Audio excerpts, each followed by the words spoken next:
YouTube family, what's the word, man? I hope everybody's been well over the weekend. Got the R&R that you needed in order to get back to it this coming week, whether that's school, work, whatever the case may be, man. As we all know, the Sparking Zero patch dropped late last week, and everyone was singing praises about it before it actually came out and before anybody ended up putting their hands on it. And at the time of this video dropping, it should be Monday, so it's about like 3 or 4 days post patch. And I've been seeing a lot of mixed reviews about how people feel concerning the patch. If you ask me, it was good, but it was mid at the same time. But to expect the game to be like flawless after the patch and nothing be wrong with it, I think is a disingenuous thought process. I don't think you should be thinking like that. To start off, I do want to say, do not misconstrue what I'm about to say. This video is going to be a good, the bad, and the solutions video, not an ugly video, right? So let's hold some discussions in the comments, and if you enjoy content like this, please hit that like button and that subscribe button, man. I greatly appreciate it.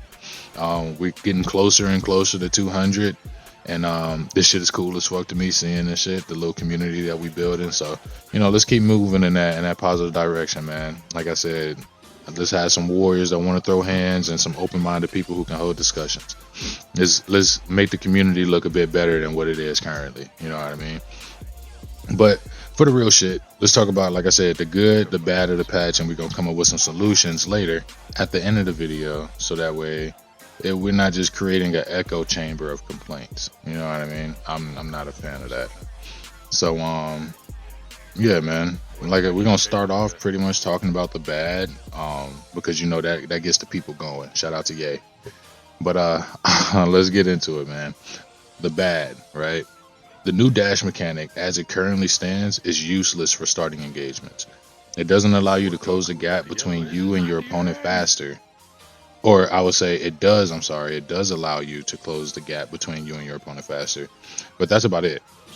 Trying to attack from that dash will leave you open to easy side steps and perceptions, or super perceptions, making you an easy target if that's the primary way of starting engagements, right? After putting some time into it now, I've played around with the mechanic a little bit to see how I can use it in combat and things of that nature.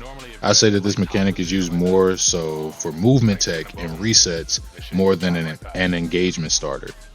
Which wouldn't be bad if they didn't change the next mechanic I'm about to talk about, which is the Z-Burst Dash, right?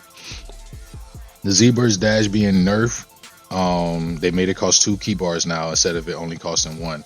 This has inadvertently changed the game to slow down and cause players to play more passively in both DP and in singles. I honestly don't believe this mechanic had to be changed, as it was our only way of starting engagements. And it wasn't overpowered since you had a lot of counters to it. The key bar cost for Z-Burst Dash now has made most players afraid to engage since, for example, if I was to Z-Burst Dash towards my opponent and get super countered immediately, I'm now at a key disadvantage going into the Vanish War, right? If my opponent disengages with me by knocking me back, like he sidesteps me and knocks me away, or vanishing assaults me and knocks me away, I now have to take time to charge key again while having to find another way to approach, right? So now it allows for people to just kind of keep you away, practically just play the keep away game. Z-Burst Dash has become a wasteful option now in the game due to this, and also this change also inadvertently buffed androids, so that's a thing. One of my other points is that there's a glitch in DP battle now where during the last minute of the game, if you happen to transform, detransform, or switch out of any character, you'll gain a full health bar. Now, with the changes they did to DP overall, I don't think that this is the biggest issue, but it still shouldn't be in the game, right? This is a glitch that shouldn't be there. I'll get into why I don't think it's such a big deal, but regardless, this has to be fixed. There's no way that should be a thing. I don't know how that got overlooked. I think the last bad thing that I really have to talk about, which is crazy, I have more good things to talk about than bad things, so this says a lot. The new smash mechanic, the one that allows you to quickly charge your smash attack depending on the amount of rush attacks landed, is a mechanic that we did not need. That shit did not have to get added, right? I say this because this makes you drop combos at times when the game reads your tapping inputs for square as a hold input and thus makes you throw out a smash attack when you're trying to combo. So with this game already having an issue with drop combos, right? You end up dropping combos. This was happening pre-patch as well, right? I don't think it's happening anymore or more often now afterwards, but this is something that can end up making you drop combos, mess up your combo or your routes, whatever it may be, right? So that's definitely something that has to get fixed. That's about all I have for the bad right now, and so let's go ahead. We're about to get into the good now. You know what I mean? For the good, I might be kind of like flying through this because it's a lot of good shit and a lot of things I don't have to spend too much time on. At least I don't think so. So, you know, bear with me, follow with me. If y'all have more good things, if y'all have anything to add to this at all, in the bad, the good, or in the solutions portion, let me know down in the comments, man. But to get into it, Giants have been nerfed completely and are unable to shoulder bash spam you. So W, I don't need to say more. Android nerf happened, right? So they don't get to drag and dash for free. So that's a W. I don't need to say more with that. If you watch the tournament that they had, the worldwide tournament and shit, the qualifiers, there you go. You know exactly what I'm talking about. Z search no longer takes forever and a day, right? Allowing you to doom scroll on TikTok before locking back onto your opponent now. So that's fucking beautiful. If your opponent is in eyesight, it locks on. That's how it should be. That's how it was in BT3. They had a little radar in like the bottom right corner to where if you got locked off or you got knocked off a lock on, whatever the fuck, however you want to say it. There was a cone practically, and if that player or if your opponent was within the cone, practically that line of sight, you would lock on way easier. They do. I feel like they need to bring back. This is a quality thing for scouters. Scouters were able to lock on to anybody. It didn't matter if he was hiding behind something or not. Like scouters did it. You know what I mean? So they need to bring that back too. But regardless, they made Z search the lock on function way better, right? Even if you IT, if you happen to block a alt, if you turn and you happen to be able to see him, he in your line of sight, you're locking on. So beautiful. Supers and ultimates being slowed is a win in my opinion, right? Since now unblockables are now easier to time and vanish, which I feel is a fair trade-off. If it's unblockable, it should be a bit easier to vanish. Obviously, the only way now, if you get hit with one now, is either because your opponent set it up right, you didn't vanish it in time, so you deserve to get hit with it, or the connection was bad. And I'm gonna get into the connection shit too later. Don't worry, that's gonna be in the solutions part. The other thing, false courage and instant spark both being raised by one skill point is a win, since now neither one can be spammed. False courage before, since it only costs one skill point, you can practically have that shit on the entire fucking fight, especially with how skill counts would increase during Vanish Wars and things of that nature. So them doing that, buffing it by one, and the nerf to the skill count, how much you were able to get back, that's a W. People don't have fucking super armor on the entire match. Instant spark being nerfed, do I need to say more, bro? People have to decide, do they want to instant spark or use wild sense, or instant spark or use instant transmission. You can't really use both now, you know what I mean? So and even if you can use both, you can't just spam it right out. You got to build all that shit back up again. So I'm here for it, definitely here for that change. That was a good one. The after image strike nerf going from 15 seconds to 10 seconds, beautiful. Only thing I don't really care for is the fact that perception is able to completely cancel after image strike. I don't think that was necessary. Nerfing it from 15 seconds to 10 seconds was fine. I think the only thing they needed to add was a little widget or a picture with a timer up near the health bar and shit, so that way we had a visual cue on how long it lasted. I feel like what they should have did for, well, yeah, we kind of getting this after image strike, but what they could have did for perception was just allow all perception types to be able to interact with somebody, even if they have after image strike on. So you know, sometimes flying kicks, if you have flying kick perception, they'll still fucking after image strike that. Allow that to go through. Keep after image strike active, but allow perception to be able to go through all perception types. That would be my change for it. The UI changes and allowing us to skip intros, beautiful quality of life changes. I'm not going to say too much more about that. Vanish Wars being sped up over time, keeping the game engaging now, and it doesn't take 30 seconds to finish a Vanish War. Beautiful change. The key spam being nerfed by allowing us to not be locked down when deflecting key blasts is fucking huge. That's a big one, bro. That goes hand in hand with the unblockable ults and supers, and with them fucking nerf unblockable or with them slowing down supers and ults, no more what's it called galactic donut spam and shit like that.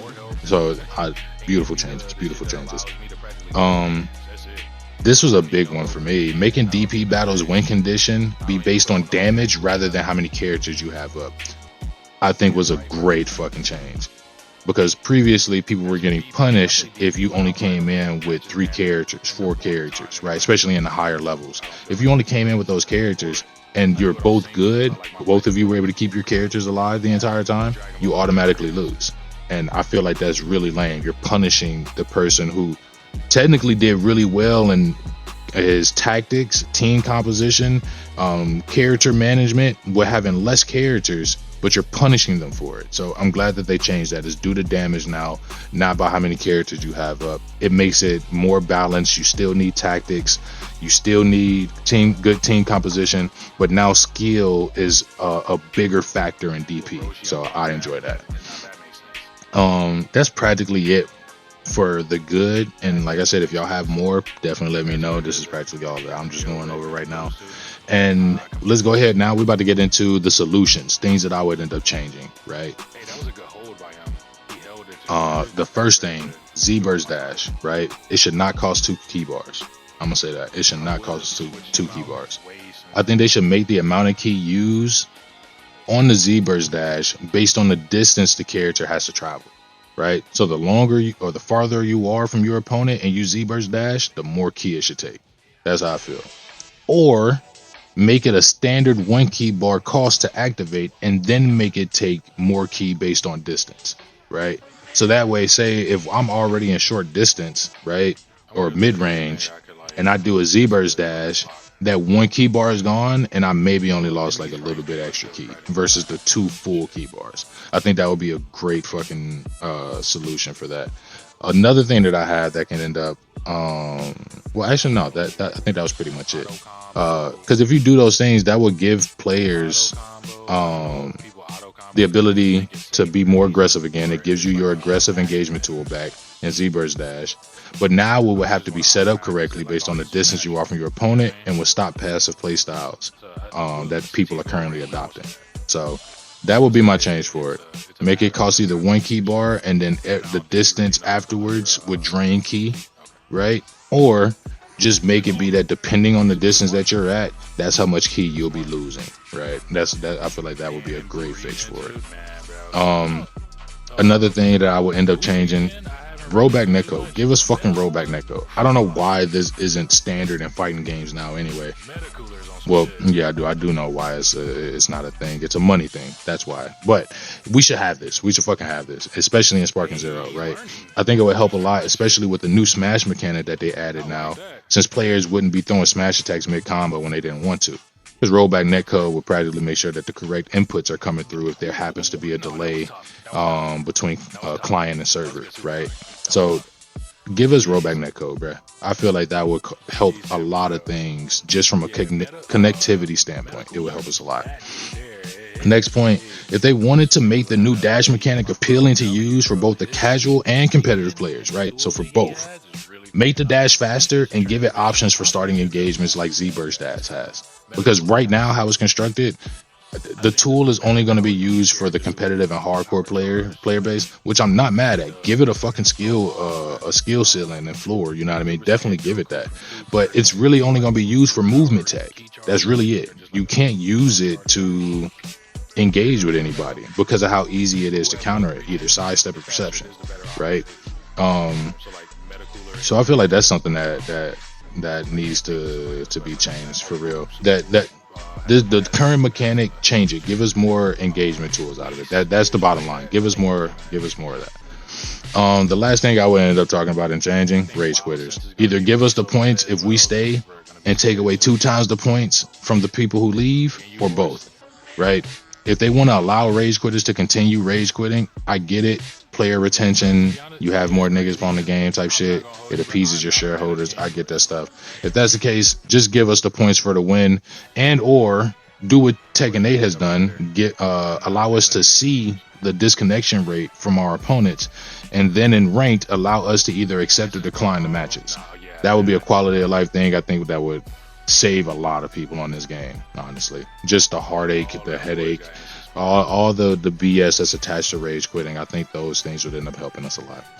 But with all that being said, I think that the patch that they gave us was good because they gave us a lot that we wanted as a community, right? And it shows that they're listening, and it also shows us the power that we hold as a community. So that means we need to continue to address the issues, but in a constructive way so that it doesn't sound like mindless complaining, right? The patch was a W overall, and I've been having fun with it since I've been playing over the weekend. So if for the people who end up saying like, oh, this shit is completely trash and things of that nature, I feel like that's completely disingenuous.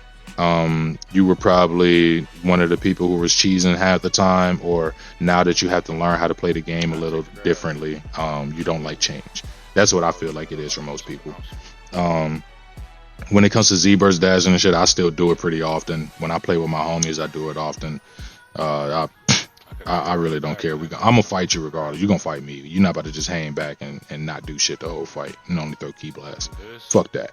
Right. But we'll see if Bandai continues to listen and if any more changes end up coming up in the near future. Hopefully some emergency patches happen since that you have that glitch in DP currently. But yeah, man, I think I've yapped enough, honestly. Let me know what you guys think in the comments, man. Let's hold some discussions, especially if y'all have some points that I didn't cover. And I'll catch y'all in the next video, bro. I definitely appreciate y'all for listening, y'all energy. Please, if you enjoyed, remember, hit the like button, hit that sub button, and y'all be smooth, man. Godspeed.